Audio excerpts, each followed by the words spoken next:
ছোট আলমারিতে পরিবারের সকলের জামাকাপড় যদি রাখতে হয় সেটা কিন্তু মস্ত বড় একটা সমস্যার বিষয়। তবে সেই সমস্যারও কিন্তু নানা ধরনের সমাধান রয়েছে। তো আজকে একটা নতুন ট্রিক নিয়ে তোমাদের সামনে চলে এলাম। আশা করি প্রত্যেকটা টিপসই তোমাদের ভালো লাগবে। তার সঙ্গে কিন্তু জামাকাপড় রাখার এই ট্রিকটা তোমাদের সকলেরই কাজে লাগবে। ভালো লাগলে চ্যানেলটিকে সাবস্ক্রাইব করে নিতে একদমই ভুলো না। তো নমস্কার বন্ধুরা, মৌস ফ্যাশনে তোমাদের সকলকে স্বাগত জানাই। তো চলো দেখে নেওয়া যাক আজকের প্রথম টিপস। বর্ষাকালে যখনই আমরা বাড়ির বাইরে কোথাও বেরোই, ব্যাগে কিন্তু অবশ্যই আমাদের একটা ছাতা থাকেই। আর এই ছাতা যখন বর্ষায় ভিজে যায় তখন পড়তে হয় আমাদের আর এক সমস্যায়, যে এই ভেজা ছাতাটা আমরা কোথায় রাখবো। কারণ ভেজা ছাতা ব্যাগের মধ্যে তো রাখতে পারবো না, ব্যাগের মধ্যে অন্যান্য যে জিনিসপত্রগুলো রয়েছে সেগুলোও ভিজে যাবে, তার সাথে ব্যাগটাও ভিজে যাবে। তো তখন কিন্তু খুবই সমস্যায় পড়তে হয় এই ছাতা নিয়ে। তবে এই সমস্যার একটা দারুণ সমাধান আজকে তোমাদের সঙ্গে শেয়ার করছি। ভালো লাগলে কিন্তু অবশ্যই কমেন্টে জানিও। তো বন্ধুরা, আমরা কি করি, ভেজা ছাতা রাখার জন্য এরকম একটা প্লাস্টিকের কোনো ব্যাগ হয়তো ব্যাগের মধ্যে রেখে থাকি। তবে অনেক সময় কিন্তু দেখা যায় যে এই প্লাস্টিকের ব্যাগে হয়তো একটু ছেঁড়া ফাটা রয়েছে, একটু ফুটো রয়েছে, আর তখন সেখান থেকে কিন্তু জল পড়ে পড়ে ব্যাগের ভিতরের দরকারি জিনিসগুলোও নষ্ট হয়ে যায়।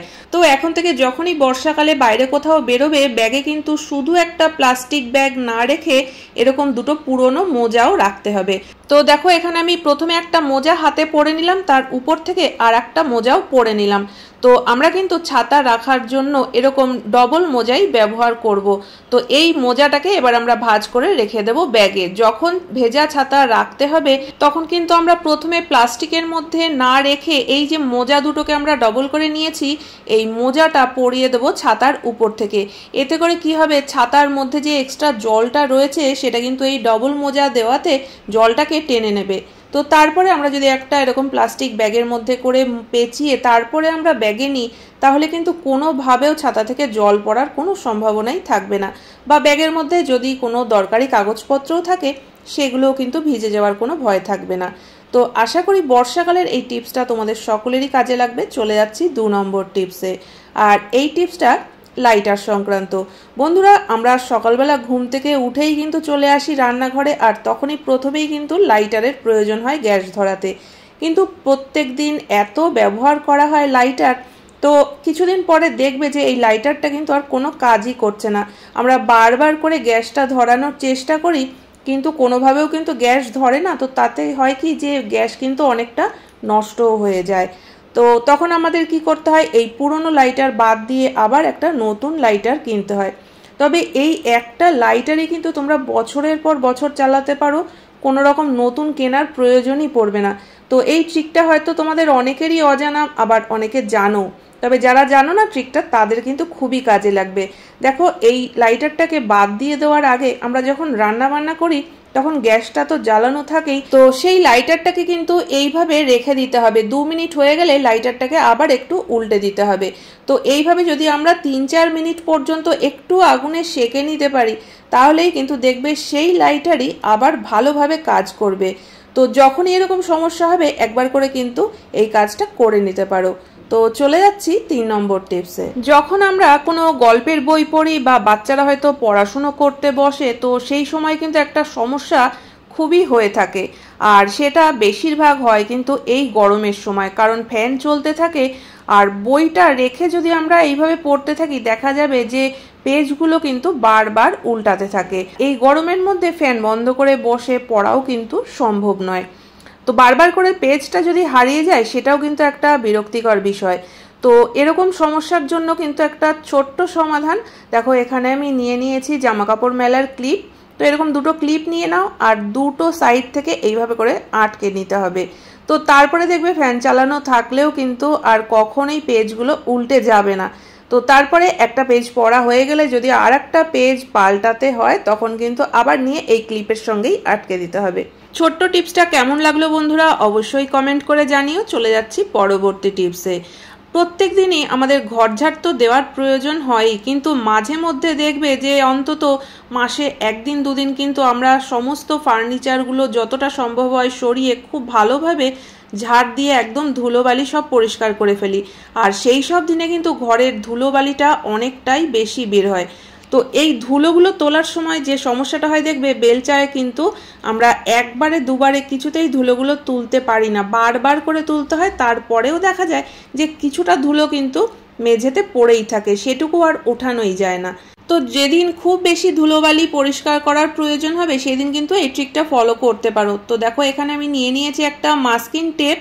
তো বেলচার মাপ করে আমি একটা ছোট্ট মাস্কিং টেপের টুকরো কেটে নিলাম। আর এবার দেখো যে দিকটা আঠা সেদিকটা কিন্তু সামনের দিকে রাখতে হবে, আর বেলচার মুখের দিকে এইভাবে করে আমি মাস্কিং টেপটা লাগিয়ে দিলাম।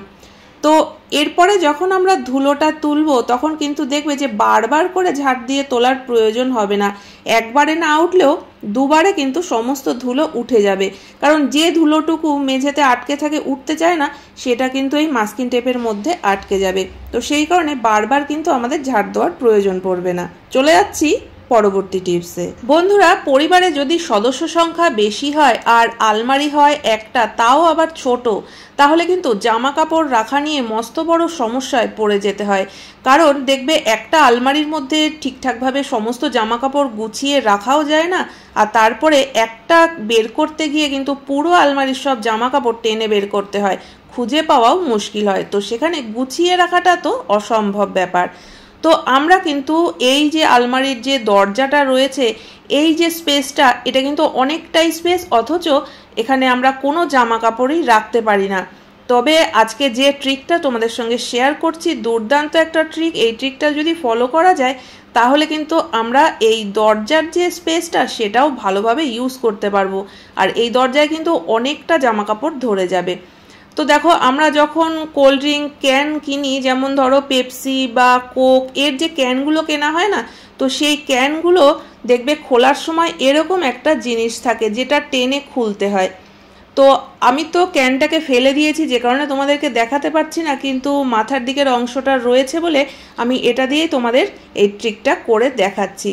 তো এই উপরের দিকে যে ধরার অংশটা, এটাকে কিন্তু খুলে নিতে হবে, আর এই জিনিসটার সাহায্যেই কিন্তু আমরা অনেক জামা কাপড় রাখতে পারবো। তবে এরকম জিনিস কিন্তু এই মুহূর্তে আমার কাছে খুব বেশি নেই, তবে যখন তোমরা এরকম কোনো কোল্ড ড্রিঙ্ক ক্যান কিনবে তখন কিন্তু এই জিনিসগুলোকে কেটে রেখে দিতে পারো। তো চলো এবার দেখা যাক যে এটা আমরা কিভাবে ইউজ করব। এখানে দেখো আমি একটা নিয়ে নিয়েছি হ্যাঙ্গার, আর এই হ্যাঙ্গারের মাথার দিকে কিন্তু আমি এই ধরার যে জিনিসটা এটাকে দিয়ে দিচ্ছি। তো এবার নিচের দিকটায় একটু চেপে দিচ্ছি যাতে আর একটা হ্যাঙ্গার আমি এর মধ্যে ভালোভাবে রাখতে পারি। তো দেখতেই পাচ্ছ যে জিনিসটা আমরা ফেলে দিই, সেই ফেলে দেওয়া জিনিসটার মধ্যেই কিন্তু আমরা আর একটা হ্যাঙ্গার কত সুন্দরভাবে রেখে দিতে পারলাম। তো এরকম জিনিস আমাদের কাছে যত বেশি থাকবে আমরা কিন্তু ততই অল্প জায়গার মধ্যে বেশি জামা কাপড় রাখতে পারবো। আর এই ছোট্ট জিনিসটার সাহায্যেই কিন্তু আমরা আলমারির যে দরজাটা, যে স্পেসটা আমরা ব্যবহার করতে পারি না, সেই স্পেসটাকে খুব ভালোভাবে ব্যবহার করতে পারবো। আর আমাদের জামা কাপড় রাখা নিয়ে যে ঝামেলা, সেই ঝামেলার থেকেও কিন্তু আমরা অনেকটাই মুক্তি পাবো। তো যত বেশি তোমাদের কাছে এই জিনিসগুলো থাকবে ততই কিন্তু আমরা ভালোভাবে গুছিয়ে রাখতে পারবো জামা কাপড়গুলো। আর এইভাবে করে কিন্তু আমরা দুটো দরজাকেই ইউজ করতে পারবো আলমারির। তো এরপরে দেখো রাখার পরে দরজাটা বন্ধ করেও তোমাদেরকে দেখাচ্ছি। বন্ধ করতে কিন্তু কোনো সমস্যাই হচ্ছে না, বা খুলতেও কোনো রকম কোনো অসুবিধা হবে না। তো আশা করি এই ট্রিকটা ফলো করলে তোমাদের জামা কাপড় রাখা নিয়ে যে অসুবিধা তার অনেকটাই সমাধান হয়ে যাবে। তো আশা করি বন্ধুরা আজকের প্রত্যেকটা টিপসে তোমাদের কাজে লাগবে। কোন টিপসটা সবথেকে বেশি ভালো লেগেছে অবশ্যই কমেন্ট করে জানিও। ভালো লাগলে চ্যানেলটিকে সাবস্ক্রাইব করে পাশে থাকা বেল আইকনটা অবশ্যই প্রেস করে দিও, যাতে নতুন ভিডিও আপলোড করলে নোটিফিকেশন সবার আগে তোমাদের কাছে পৌঁছে যায়। তাহলে আজকের মতো ভিডিও এখানেই শেষ করছি।